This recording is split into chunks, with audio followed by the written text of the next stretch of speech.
Are you ready to get started? I'm ready to rock and roll, dude. Okay, awesome. All right, what's going on, everyone? Welcome to the Mission Driven Made podcast. We have a very special guest today, so make sure you stay till the end. I met our guest a few years ago when I was living in San Diego. I was working for the fire department and part-time at a CrossFit gym. Greg came into the gym and I was immediately impressed with his attitude, how coachable he was, and what I later found out, how successful he was with his business. Just to give you an idea or an example of his character, he was one of the first people I spoke with when I decided I wanted to be an entrepreneur. I called him. I offered to pay him for consulting.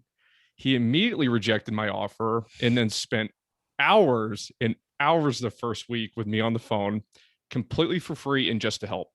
So I'd like to welcome the entrepreneur, the real estate investor, the great human being, Greg Helbeck. Welcome to the Mission Driven Made podcast. How are you today, man? I am doing well, man. It is an honor to be a guest on your show, man. I was looking forward to this for the last couple of weeks. We booked it. Yes, me too, man. So yeah, let's get right into it. Sure. So can you tell the audience what you're currently doing as a profession? Sure. So real estate entrepreneur. So I got started back when I was in my early 20s. I was actually a 20-year-old kid. This is kind of not that long ago, but kind of long ago, because I guess, the years go by and you're like, whoa, holy crap, I'm doing this for 5 years or 6 years or whatever. So full-blown real estate entrepreneur. So what that really means is I buy and sell investment properties. I own rental properties. Right now I'm closing on my first commercial building in the next couple of weeks. Awesome. And I've also done a lot of wholesaling, which is when you just get a property under contract and sell it to another investor without having to really touch it or fix it. So I've done, hundreds of deals, and now I'm starting to really break into the rental business. And it's been a great business over the last, really, I've only had a lot of traction for the last like 3 or 4 years, but over the 5-year journey or 6-year journey almost now. Learned a lot, and I got obviously a lot more to learn. And, it's been a wild ride, to say the least. Awesome, man. That is amazing to hear all that. And when did the entrepreneurship bug first hit you? Like, when did you kind of think, I want to work for myself? Yeah. So that's a good question. I think I wasn't the kid like going out and selling candy on the street or anything like that when I was younger, but I never liked having someone tell me what to do. Not because I'm a jerk, but like, I just liked being able to kind of make my own decisions. And I remember having some jobs when I was like super young, like a lifeguard, and I worked at a golf course. And, I just never liked having to be somewhere for a specific time just for a paycheck. And there's nothing wrong with that if that's what you want to do. So I think a lot of people out there will knock that. And it's all about, what you like and your preference. But I never liked that. And I didn't grow up like super poor, but I didn't grow up super rich either. I kind of grew up right in the middle. Yeah. And I always knew that, my parents, great people, love them, biggest mentors, but they always kind of worried about money a little bit, like they didn't have like money to like we had enough money to eat and everything. And like, we were not poor at all, but like, I always could tell like money was a reason why they couldn't do certain things. And I just, in my head as a young kid, I just wanted money to not be a reason why I could not do something. Yeah. And when I was in, before I really got involved in real estate, I read a book called Rich Dad, Poor Dad. And I think every real estate entrepreneur read that book, and all of a sudden it was like the Red Sea parted. And I realized that, I became aware that you can just make money as an entrepreneur, easier said than done, but, and you don't need a job. And it kind of gave me permission to just jump all into it. And I started as I was a real estate investor, like I made the decision I was going to be a real estate investor, but that didn't financially start occurring until like a year later, really. So I was going out and I was actually going to garage sales and buying stuff and selling stuff. And I was making a good amount of money for a 20-year-old kid, like, making $1,000 a week, just flipping stuff at garage sales. So with no overhead at the time, it really was a good little living. And that's kind of how I guess cut my teeth in the entrepreneur ways, or with the entrepreneur ways. Yeah. Would you agree? Like, looking back, it seems like in school or, if you went to college or anything, the world seems to teach us to be an employee.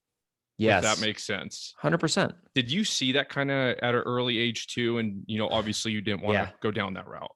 I did. I did for sure. I mean, I think when you're in school, you get brainwashed to think a certain way, and you get brainwashed to like, you can't make a mistake, you can't fail.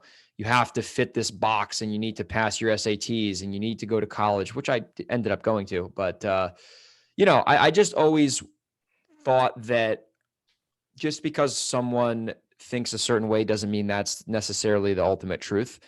And I think that the schooling system now, at least, I've been out of school for a while, but Yeah. like the schooling system, I think there's a lot of defects in there.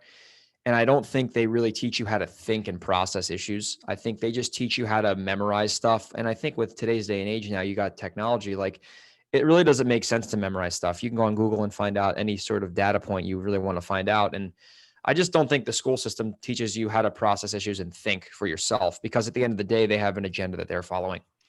Yep. You know, Well put. I couldn't agree that's more. my like honest to gosh truth. Yeah. Like that's really the deal, Yep. Absolutely. And kind of to unpack what you said about a minute ago. So I believe it's a common misconception when people start businesses, they come from a lot of money or something was handed to them. Yeah. Can you kind of talk about your experience in the beginning when you embarked on this path, as far as the challenges that you faced? Because I know you didn't come from millions of dollars. Yeah, no, that was tough, man. So I'll start with this and then I'll get into the challenge. So Yeah. I got lucky and the way I'll say I got lucky as like, that's like a cool marketing headline, but I was a 20-year-old kid. I was in college. I had no overhead. I had a lot of time on my hands. So that was where I got lucky. I guess on the other end, I didn't get lucky because I didn't have a lot of money in the bank. I had like 2 G's in the bank. Like I was straight broke for the most part. I mean, I had food and stuff, but so the challenges, man, I mean, honestly, not having the experience was the thing. Like number one, I had no experience really. So I had nothing to reference to. Yeah. I read books and I listened to podcasts and watched YouTube videos and bought courses, but I don't think you learn until you do, because at the end of the day, the experience is what teaches you the most. So that was a challenge in itself. The financial piece, like I didn't have a lot of money to really spend on marketing. So I had to spend a lot of time on marketing. So I would put out bandit signs and I would, go on Craigslist and I would handwrite letters. And like, I remember I would like literally like handwrite hundreds of letters. And I remember one time it got me a deal and I was like, wow, like this actually works. And I just think that, especially being a young kid, and this was a while ago, real estate wasn't as popular nearly as it is now. Like people didn't take me seriously. They were like, you're a 20-year-old kid. You're offering to buy my house in cash. Like, dude, like you look like you like just got out of high school or something. So that was another challenge. And then another thing, Jacob, that was a challenge was like, I didn't have a lot of self-confidence and I didn't have a good track record with myself in that endeavor, at least. Yeah. And I was really just starting to get into personal development. So I was reading all the books and listening to the books and starting to mold myself as a person. But just, I think going out and doing the work. So I think this is a big thing that I realized, and this is where a lot of people I think have issues, is when you have a job, let's say you have a 9-to-5 job and you get a salary or an hourly, no matter what you do, assuming you're clocked in or you're on your salary, you're going to get paid for no matter what. Ultimately, if you don't perform over time, eventually you might get fired or whatever. But when you start your own business, especially a real estate business that is an eat what you kill scenario, you're going to work for a long time for free. Technically, you're going to learn a lot. And if you have your head on straight, you're going to understand that you're going to get more value doing the work versus the money you would ultimately receive. But I worked for free, and that was a mental block I had to overcome, because I was putting in, hours and hours a day of doing work and not seeing any financial compensation for it for like a year. So that was another challenge I had to overcome, is understanding that your effort and energy is not direct proportional to your income right away. Keyword there is right away. Once you get some traction, and obviously you start to see that change. But that was another issue, man. I remember I'd be like, oh man, I put out signs for 2 hours. I, followed up with people. I wrote letters, and, I still got $2,000 in the bank, because it's all about producing value in the market. It's not about, just clocking in or clocking out. So that was another challenge for sure as a young pup.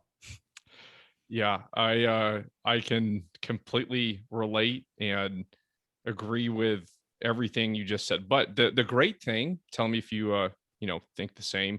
I love that when you're an entrepreneur, everything is on you.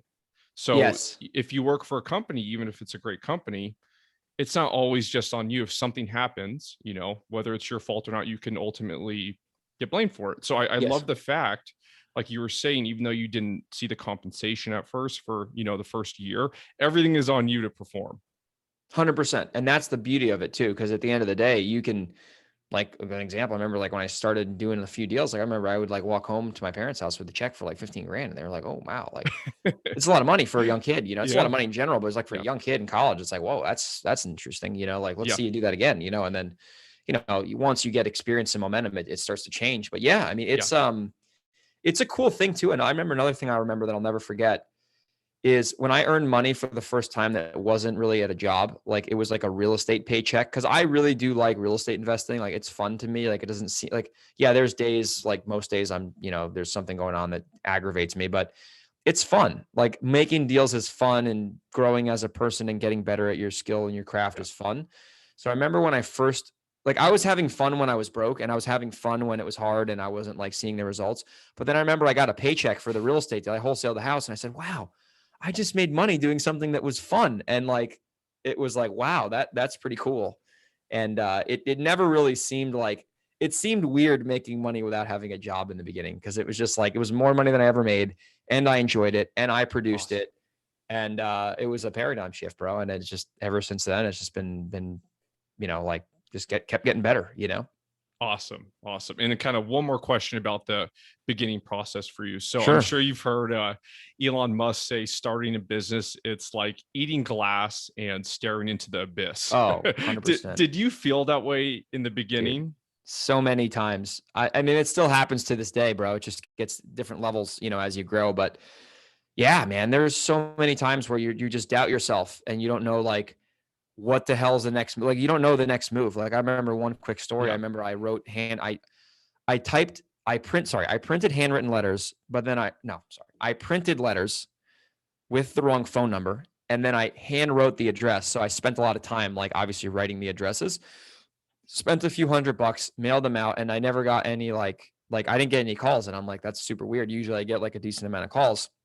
I realized I wrote the wrong freaking phone number, or I had typed the wrong phone number. Oh So like no. that was, I remember that one point, like it seems like compared to some other scenarios, like it's probably not that bad, but like I remember I was like, oh my gosh, I'm trying to get this business off the ground. I'm trying to, get wealthy and grow and make money and have more freedom. And it was like a setback, dude. And like, I remember that time. I'll never forget that. I was at the park Yeah. by my parents' house, just like pissed off under the gazebo. Like, what am I going to do? But I think you get used to it. You get used to it and you get more, not numb, but you just get like, hey, this is part of the process. This happens to everyone. Like it doesn't just happen to you. I think that's where people get thrown off. They think it's just happening to them. Yeah. Oh, it just happens to me. It's my fate. Oh, this is not for me. And they justify why it's not for them. But at the end of the day, it happens to freaking everyone. You just got to understand that and be aware of that.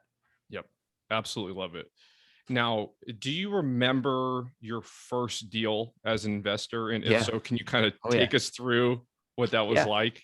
Do you want my first deal on my own or my first deal, like just making money in real estate? Cause I did work for a gentleman for a little bit and he like showed me the ropes and I made a little paycheck for basically walking to a house.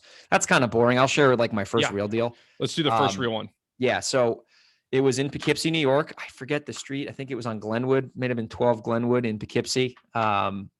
I think it was that. I think it was on Glenwood Avenue in Poughkeepsie. And a lady called my bandit sign, which was a sign I had out like saying, I'll buy your house, call me. And was green as a freaking green bean, dude. And I was just like, got the call and didn't know what to do. And there was I think her daughter was living there with like a pit bull. And I mean, if I would have had that house now, man, oh my gosh, the freaking profit I would have made on it, especially with the market now. Yeah. But long story short, she agreed on a price, kind of a lay down seller. My mentor, who's one of my good friends now.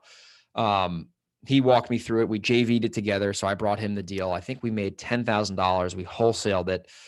And I remember we split the assignment fee of $10,000. And I remember he mailed me a check for $5,000. And this is probably in 2016 or 2017. And I remember I was like, or no, it was 2016. It was 2016, wow. I think. Yeah, 2016. And I was like, oh my God. I remember it was a rainy day in New York. I went out to the mailbox and saw a check, $5,000 made out to, I think it was my personal name, either my personal name or it was maybe the LLC. But I was like, oh my gosh, I just made $5,000 doing a wholesale deal. It works. Definitely made a bunch of mistakes. And yeah, after that, man, it was like off to the races, and I'll never forget that deal. That was a fun time. For our listeners that don't know what wholesaling is, can you just briefly describe what Yeah. that is? So it's just going out and locating discounted real estate deals, almost like you would do in the stock market. Like, you got to know when there's a good deal in real estate. You market and you make offers, and a tiny fraction of the sellers will sell at a discount, which means that you can get the house cheaper than the as is value. So let's say a house is worth 100. Let's say you find a seller who can sell it to you for 60. You get it under contract for that lower price, and then instead of buying it yourself and rehabbing it or renting it, which is things I do now, you actually go find another investor and you sell the contract to another investor for a assignment fee, which is generally, in my market, it's big. They're like, $25, $35, $50,000. But generally across the country, it'd probably be anywhere from $10,000 to $20,000 for the most part.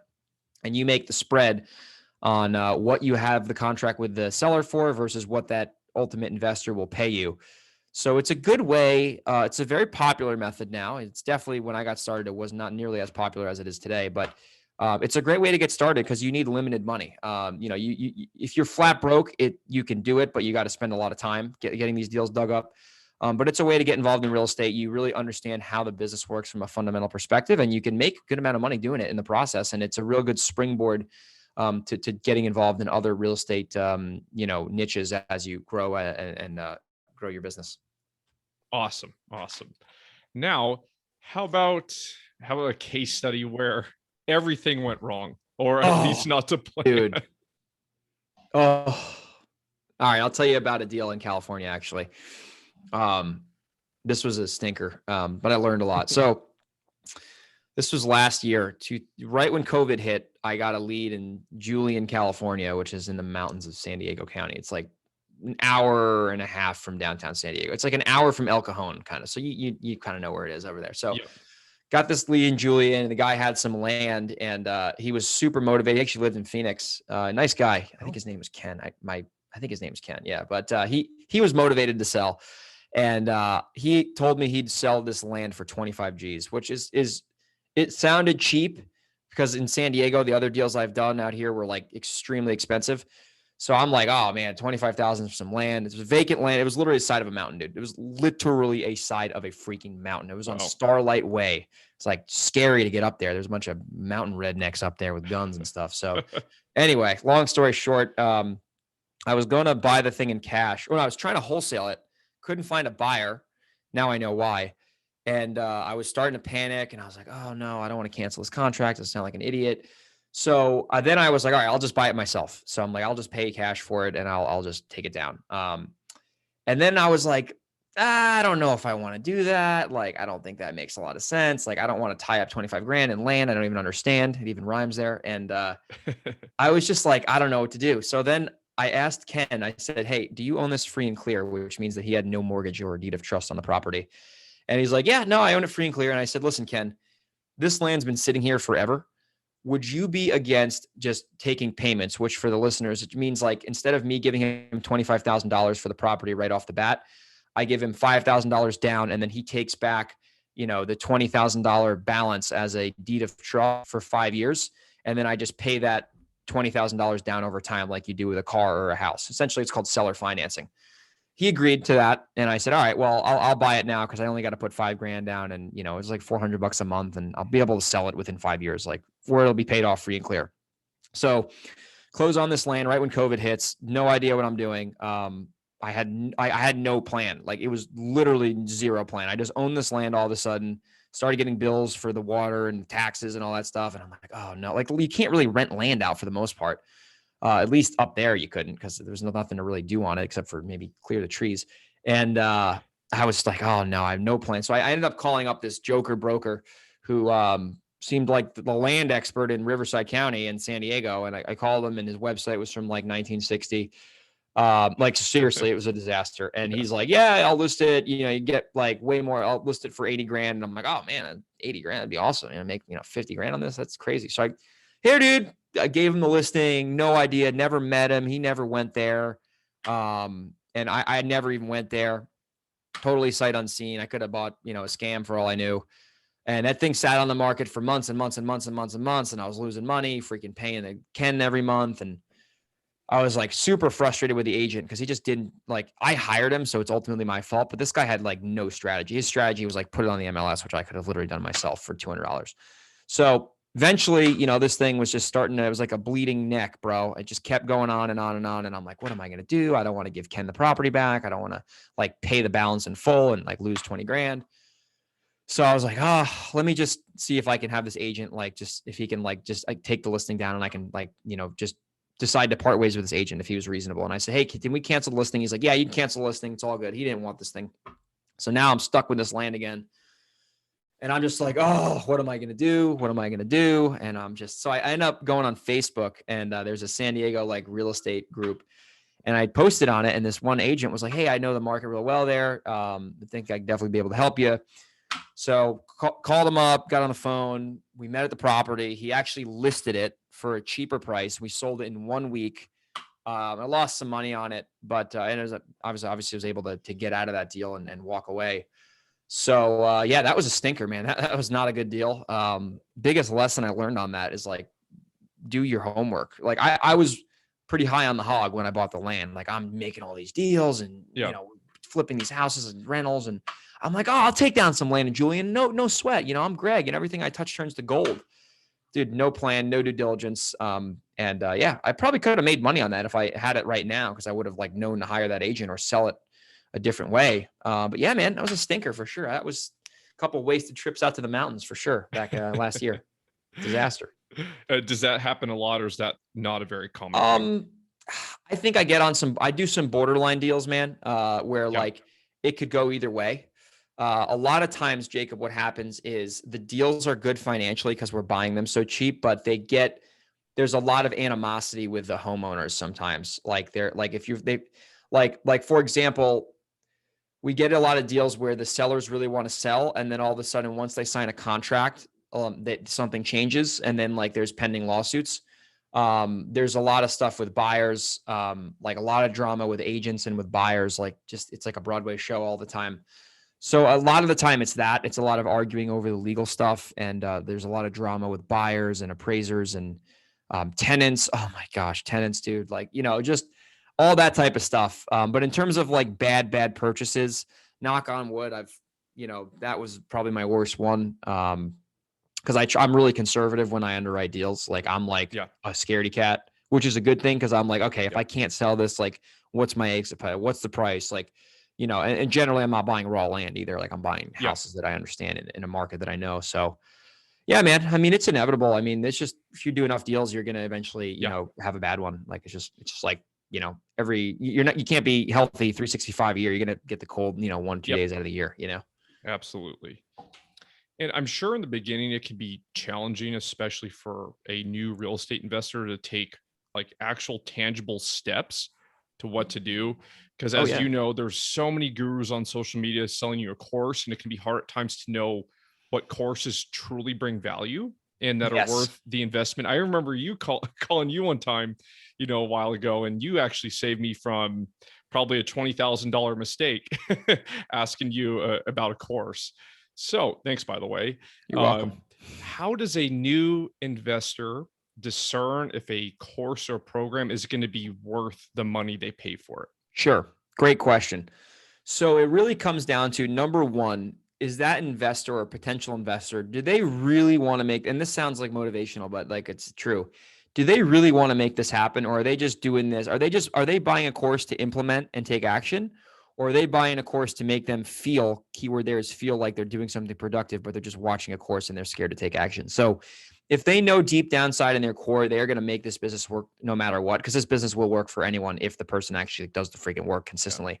That's why I love real estate. It's a simple business and anyone can do it, and there's enough deals for everyone to go around. But are they committed to the business? If they're committed and they're serious and they know deep down inside they're going to do whatever it takes to win, then when it comes to selecting a course, if I was in their shoes back in the day, I paid for education. I paid a couple $1,000s to go to a boot camp, and it worked out. I didn't take the upsell for like 50, but I was considering it, but you got to figure out how much money do you have, right? What is your cash? Like, what is your cash position? And then how much money do you feel comfortable spending on a course to where you're not going to put yourself in a vulnerable position? So for example, let's say someone is making six figures a year. They have a job, they have a savings account, they have more money than time. For them, investing $20,000 into some sort of thing could potentially make sense. Could, see, not always. You got to vet the person who's selling it. But at that point, for them to lose, if it all goes to hell in a handbasket and they lose $20,000 because the course was bullshit or whatever, they're not going to be like, their kids are going to be able to eat that night, But if there's a new person, they have no money, really don't know what's going on, they're motivated, and they really will put themselves in a bind if they get into credit card debt or something. I don't think it's a smart idea to do that. I think there's enough free information on the internet to get started and make money. And the thing that you could really do is you can learn from the free stuff, make some money, and then take the money you make in real estate and then invest it into a course to really get to a structured format. But if you're really looking for a paid course, I would probably spend $2,000 or less, assuming that's something you're comfortable spending on. Yeah. And make sure that the person who's selling that course legitimately is doing deals and it's a relevant course and people have gone through it. And it's not just the fake testimonials. It's like you've literally spoken to people who went through the course and they say it's good stuff and the person operates with integrity. And the benefit to buying a course, to be honest, is if you spend $2,000 on something, you're gonna want to take it a little bit more seriously than something you might have got for free. Right. So it's a double-edged sword, but you want to vet the person. You want to vet the person selling the course, but you also want to make sure that you want the business to work out. Like you're not just hopeful, I hope this course will teach me all the answers. Like the course will give you strategies and tactics, and it might give you some mindset stuff. But at the end of the day, you need to understand that it is always going to be easier to talk about real estate than to do real estate. And there's nothing wrong with that, but you need to understand that's the case. It's a lot easier for me to walk you through a deal, how I made whatever, versus me actually going out and doing another one of those deals because there's a lot of multiple points of failure. So you really just got to do your homework and you got to make sure that you are in this business for the long haul and you're going to implement the course and you're going to be held accountable to implement the course. And if you do that, you can definitely have courses be successful for you, but you got to go in there with your eyes open for sure. Awesome. That was a long-winded answer to a question. No, that was great. And it reminds me again, when you saved me from that course there, asking for over 20K for the course. Yeah. I'm not saying there's anything wrong with that, but it's too good to be true type of thing kind of, was popping up in my head. The red flag for you, I remember you told me, if they're telling you it's basically easy after you go through the course to get deals. No, that's a red flag. That's where I have a problem with some of the info stuff out there. Yeah. It's easy. It's simple. All you got to do is buy it. And that's not congruent, because it's not, if it was that easy, then there'd be no opportunity. Yeah. I was told basically that the deals will kind of be unlimited after. So that's BS. Yeah. Yeah. Tomfoolery. Yeah. No absolutely. way. No way. And now this kind of goes into what you answered earlier, but going into a new career or endeavor, it's so easy to have rose-colored lenses with everything. Yeah. Everything's going to go perfect. So kind of behind the scenes, tell me something that's not so fun being a real estate investor. Yeah. Man, there's a lot of things. I think the biggest thing is dealing with people. Dealing with real estate's a very emotional business, even if it's not, like the retail business is way more emotional, but the investing business, residential real estate, even commercial, it's an emotional business, and having to deal with constant fires, especially when you're doing transactional real estate, which is flipping and wholesaling and brokering, having to deal with the continuum of drama. Buyer backs out last minute, seller changes their mind. You get snaked out on a deal. Like there's all these little things that happen consistently, and just having the mental, willpower to stick through that. I think it's even if you've done thousands of deals, it's the same stuff. Like every level, there's another devil, dude. So just being able to consistently deal with the little drama on a daily basis is something that takes a lot of energy out of me, and I'm sure it takes a lot of energy out of other people. And then to go with that, when you're dealing with off-market sellers, a lot of the times they're selling at a discount for a reason, and there's some sort of hair going on in their life, most likely, or the property is a POS, and sometimes it's a little bit of both. So just understanding that, generally speaking, the type of people you're going to be working with on the seller side are going to be a little sketchy for the most part. They're a little sketchy, and they're not like you're dealing with, super sketchy. Sometimes you are, but you're dealing with people who are a little sketchy, and they might Yeah. not operate with integrity. They might not do what they say they're going to do. They might not be nice to you. And I think that just dealing with those types of people and understanding how they operate is something that is a challenge, I think, in the single family home business. And I think that's something that people need to be aware of before they get started. Like, so what I mean, I'll give you like a legit, like what I mean by that. Like, let's say someone hates talking to people. Like, they just are they think the phone is a cactus. They don't want to touch it. Like, it's just like whatever. They can still be very successful in real estate, but they should work to their strengths. They shouldn't try to talk to sellers. They should try to align with someone, a partner, someone in their market, another, whatever.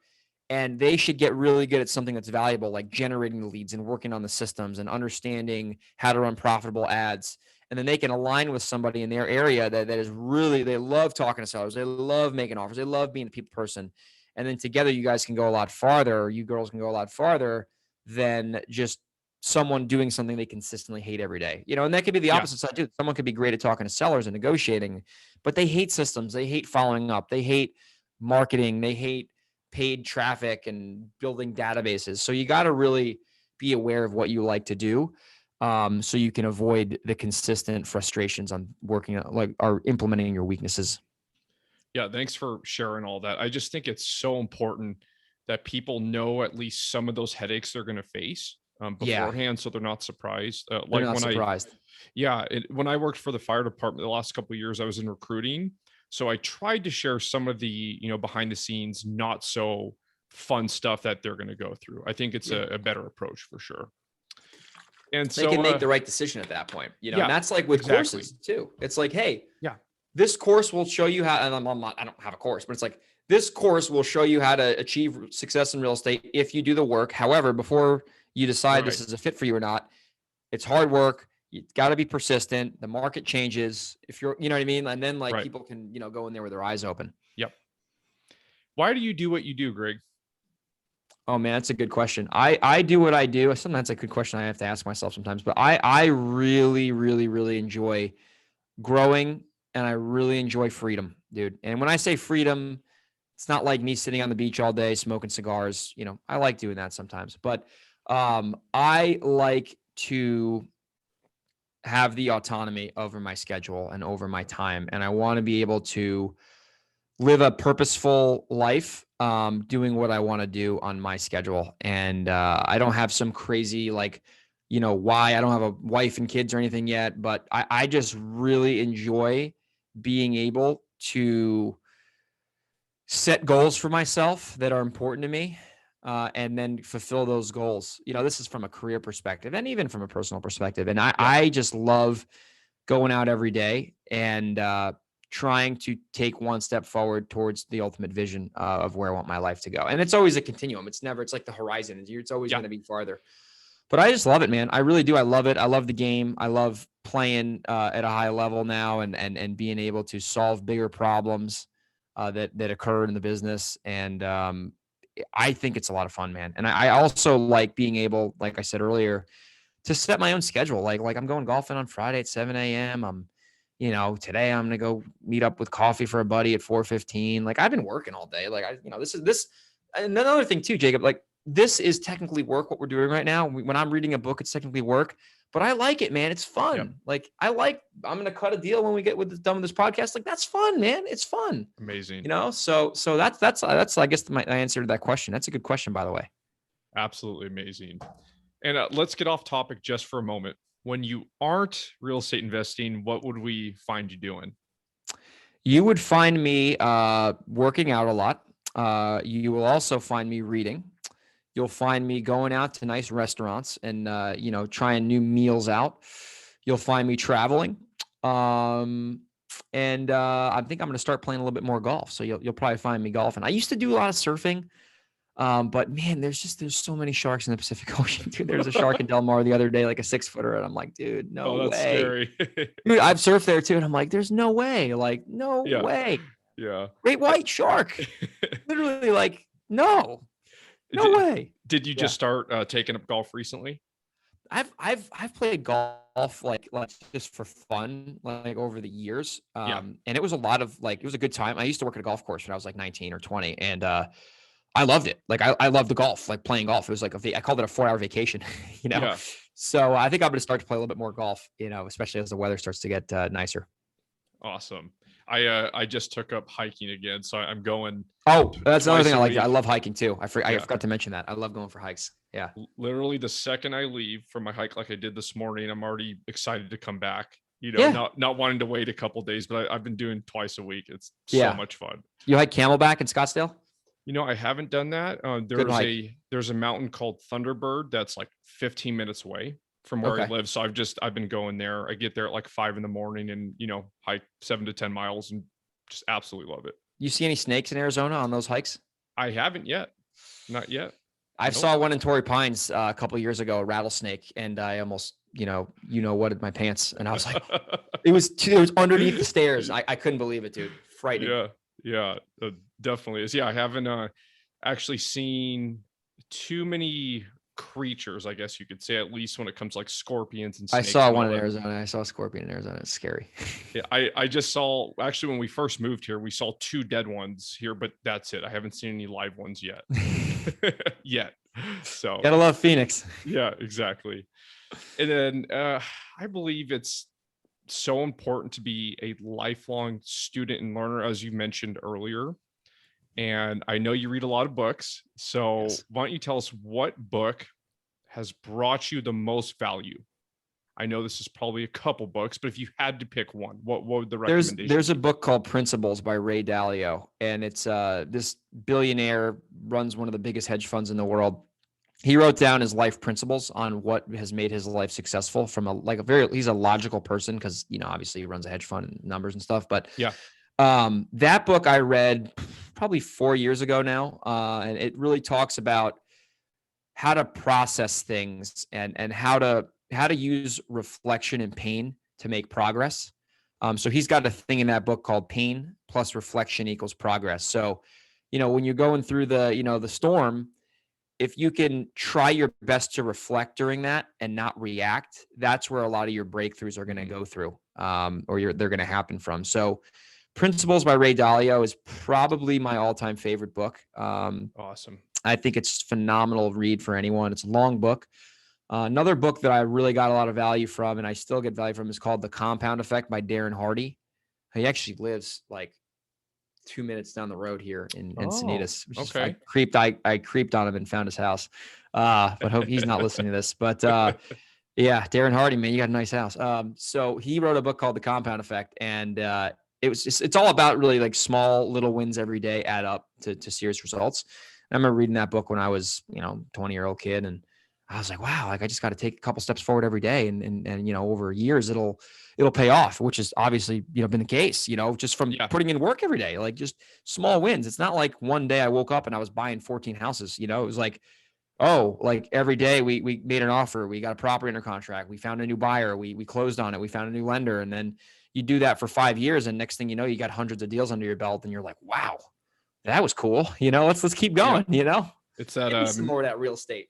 The marathon mindset versus the sprint and the, instant 100%. Gratification type of mindset. 100%. So that's awesome. You got to love delayed gratification. That's another thing I've read. If you want to be successful, especially in the real estate business, you need to be in love with delayed gratification, because that's the name of the freaking game. Darren Hardy wrote another book called The Entrepreneur Roller Coaster, which is a phenomenal book.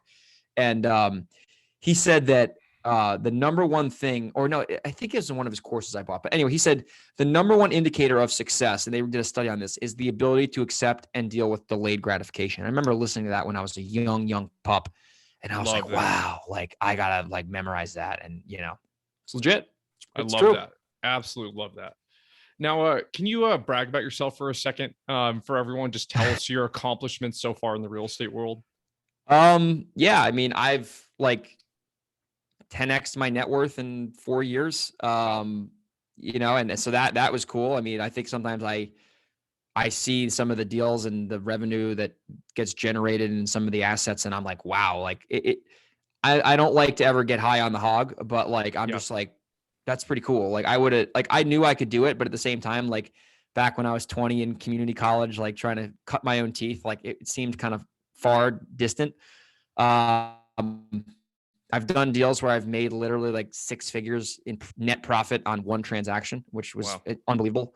I've been able to also be recognized as one of the top, like sales trainers in the country for real estate investors. I've trained some of the most successful people, in the industry and their sales teams, and got one of the best networks in the game, in my opinion. And I'm part of some high level, mastermind groups. So I don't like to brag, but I guess if I have to, I guess I could say some of those things. And yeah, it's cool. But I'm not saying that to like pound my chest, but it's like, if you are serious about this business and you're committed to growing your life, like, anyone can do that. Like, I'm not the smartest tool in the shed. Like, they thought I had ADD when I was a kid. I was in extra time classes, and it takes me a while to figure things out. But if you just have the right attitude. Oh, another book I forgot to mention, Lead the Field by Earl Nightingale, life-changing book, amazing book from the 1920s. But yeah, if you just get up every day and do the work, and you're consistent and you're persistent and you're aware of the feedback loop firing, you can't help but succeed over time. It's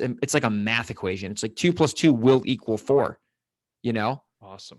Doing the consistent work every day will get you results. And if they're bad results, you can figure out why they're bad, and then you can figure out how to change it to get better results. So you either win or you learn, which is a great quote from John Maxwell. Oh, I love that. And any future plans with your business that you can share with us? Yeah. So right now I'm looking to acquire a lot more rental properties. So I have 4-unit apartment commercial building in contract right now. I have another pending rental I hopefully will be buying in the next month. I have another rental I closed on. So I'm looking to really grow the rental portfolio to where it has a substantial equity position and also has substantial cash flow, to where I have more residual income than personal expenses. So I can technically retire, even though I won't retire. That's where I want to take the rental side of the business. On the real estate transaction side, I want to keep doing my 3 to 5 deals a month consistently with our big margins, and ultimately grow that thing and to where it's a real solid cash producer. So it allows me to take a lot of that excess cash and invest it into other, investments and things like that. Amazing. All right, Greg, I want to give you the floor for the last 1 to 2 minutes of the show. Can you give the audience just a few tangibles with what they can do today if they're brand new, maybe don't have a lot of money, and want to become a successful real estate investor or just an entrepreneur in general? Yeah. So you gotta, number one, you need to make the decision that you're going to do it, because a lot of people are on the fence of it, especially like if they're lost their job, or they're, they don't like their job, whatever. Like, you got to commit 1,000% to this business. Cause I learned this from Ryan Serhant, a really successful agent. If you do the work, or if you take care of the work will take care of you. So you need to decide in the beginning, you need to either commit to this business or not commit to this business, or any business. Doesn't matter if it's real estate or not. And then once you understand that you're committed, and hopefully you are committed, you need to consistently execute one plan for a long enough period of time to know if it's working or not. That's the biggest thing I see new investors do. They try one thing for a week, it doesn't work, and then they try something else for a week, and then it doesn't work, and then they don't make any progress. So you got to consistently execute a plan for a long enough period of time, 3 months minimum, to just get feedback to see what the results are. And then once you can consistently execute the plan, then you'll start to get some results on what's working, what's not working, what needs to be changed. And then from there, you can adjust and accord and, grow from there. But it's all about those daily wins. Every day, if you can get up, I'd rather have someone get up and make 2 seller calls a day versus making 20 seller calls one week and then not getting, then being demotivated and then, getting screwed, Got it. So commitment, execution, and then small daily goals. Small daily goals, man. Small wins every day. Got it. And where can people connect with you? I'm going to leave a description. Sure. I'm going to link a description below the episode. Sure. So they can connect with me on social media at Grego, GREGO _37 on Instagram. And then if they want to follow my podcast, they can go to Pave the Way Podcast, or they can type in Pave the Way Podcast on Apple or whatever. And I have a show I put out there, Pave the Way Podcast. And those are probably the 2 best ways to get in touch with me. Another way, if you want to email me, Greg, GREG at Velocity, VELOCITY, house, HOUSE, buyers, B as in boy, UYERS.com. That's my email. And happy to help anyone who wants to start their journey, or if they're on their journey, connect with them. Awesome, man. Well, thank you for being on the show today, and thank you for being mission driven. My pleasure. Happy to do this. Awesome, man.